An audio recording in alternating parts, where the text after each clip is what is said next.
Sejam bem-vindos e vamos a mais um estudo bíblico.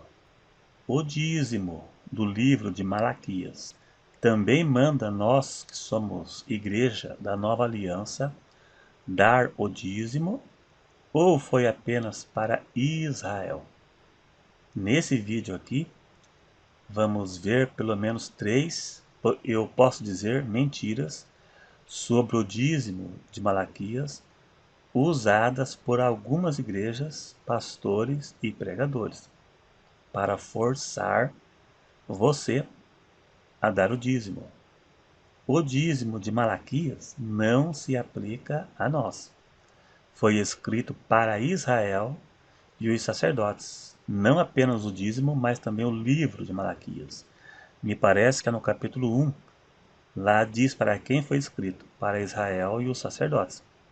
Então vamos ler o livro de Malaquias no capítulo 3 e de acordo com o que vamos lendo, vamos analisando também, trecho por trecho, dos versículos.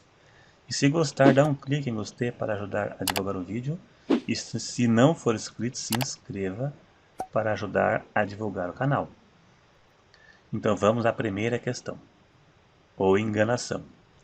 Quem não dá o dízimo rouba a Deus. Esta é uma tática usada por alguns pastores para coagir, para forçar a pessoa a dar o dízimo por medo. Vamos ver então aqui o que diz Malaquias sobre este trecho aqui. Capítulo 3, verso 8 e 9. Roubará o homem a Deus? Todavia, vós me roubais e dizeis: em que te roubamos? Nos dízimos e nas ofertas alçadas. Com maldições sois amaldiçoados. Agora veja: por que me roubais a mim, vós toda a nação? Será se isso aplica a todo mundo? Nós também? Não. Vamos analisar. E vamos por etapa. Para quem Deus disse isso? Somente para Israel? Ou foi para o mundo inteiro? Não, foi somente para Israel. Veja que disse: por que me roubais a mim, vós toda a nação? Veja que nação está no singular, vós toda a nação. As duas palavras toda e nação está no singular, nação, se referindo somente a Israel. Se fosse o mundo inteiro, estaria vós todas as nações. Mas diz nação no singular e não no plural. Somente Israel. Talvez você já tenha ouvido isso por aí, que se você não dar o dízimo, você rouba a Deus e ladrão não entra no céu. Mas é apenas uma forma de amedrontar as pessoas. Desde criança eu escuto isso, mas naquele tempo a teologia não estava tão acessível como está em nossos dias. Muitos livros, muitos PDFs na internet, muitos bons teólogos na internet e tudo mais, né? Bíblias de comentário. Hoje não daria mais para cair na lábia de espertalhões, mas tem pessoas que ainda caem. Vamos à segunda. O devorador é um demônio que devora as finanças daqueles que não dão o dízimo. Verdade ou mentira? Mentira cabeluda e esfarrapada e infundada. Vamos ler o verso 11.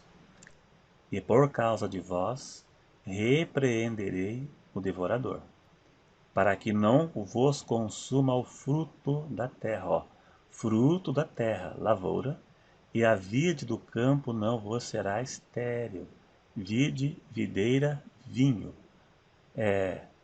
uva, lavoura. Veja que o texto está totalmente relacionado à lavoura e boas colheitas. Deus fez uma promessa para Israel e aquele que desse o dízimo, Deus o livraria das pragas de lavoura, os gafanhotos. Alguns pastores e igrejas espiritualizaram o devorador, o transformando em demônio. E não é. O devorador nada mais é que praga de lavoura, gafanhotos. Esses pastores dizem assim: se você não der o dízimo, o devorador vai devorar todas as suas finanças porque você rouba a Deus. Mentira, mentira, mentira esfarrapada. O devorador nunca foi demônio, como muitos tentam passar essa imagem. Um pastor ou um pregador que diz que é um demônio, ou é porque ele não conhece a Bíblia, ou então ele usa isso como artimanha para amedrontar as pessoas, ou foi manipulado por líderes que os instrui a falarem isso, porque alguns têm meta a cumprir. Alguns vivem na igreja e outros são cobrados pela sede. Lá na sede, eles sabem quanto a pessoa arrecada, eles sabem quanto a igreja arrecada, quantos membros tem, quantos dão o dízimo, quantos pararam de dar o dízimo, quantos saíram da igreja e tudo mais. Daí os pastores regionais ficam, né, apavorados para fazer a pessoa dar o dízimo. O devorador eram pragas como as de gafanhotos de Joel capítulo 1. Não vou ler, mas está lá. Eu nunca vi até hoje uma pessoa que teve a lavoura destruída por gafanhotos porque não deu o dízimo. O próximo, tem que dar o dízimo para ser abençoado, né? A famosa barganha com Deus. Vamos ler o verso 10. Trazei todos os dízimos à casa do tesouro, que era um compartimento no templo que não existe mais, para que haja mantimento na minha casa. E depois disso fazei prova de mim, diz o Senhor dos Exércitos. Se eu não vos abrir as janelas do céu, e não derramar sobre vós uma bênção tal, que dela vos advenha a maior abastança. Conforme eu já disse, a promessa está relacionada a boas colheitas. Vamos analisar este trecho do versículo. Veja que diz: se eu não vos abrir as janelas do céu e não vos derramar sobre vós uma bênção tal, que dela venha maior abastança.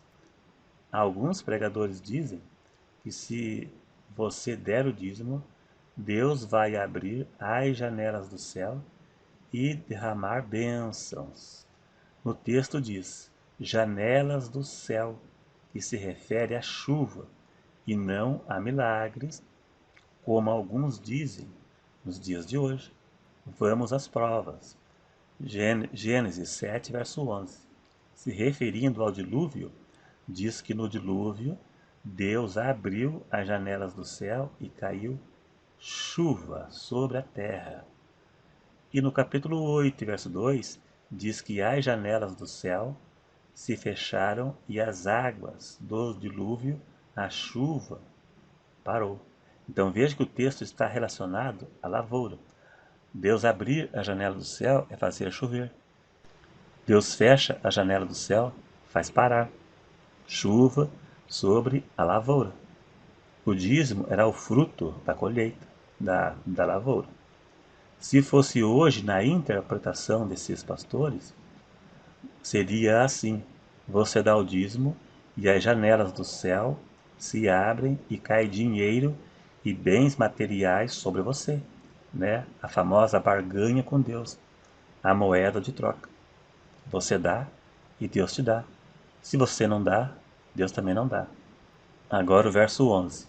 No Novo Testamento, a contribuição é voluntária, como Paulo ensinou em 2 Coríntios 9 e verso 7.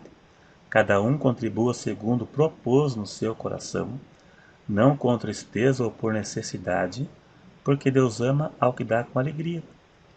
Veja que Paulo disse, não com tristeza ou por necessidade. Indica que é algo voluntário. No Velho Testamento era você dar ou se dar mal. No Novo Testamento não é por medo e nem por obrigação, e nem por ameaça de castigo, não é por coação.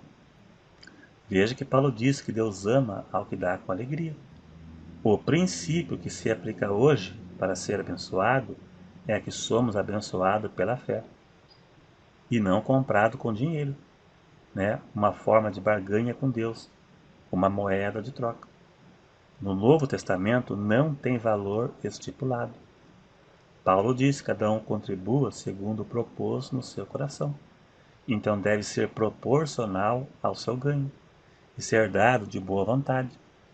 No Novo Testamento, nunca, a partir de Atos capítulo 2, onde começa o Novo Testamento, você jamais vai ver uma pessoa dando dízimo ou mandando dar. O que existem por aí é mentiras e especulações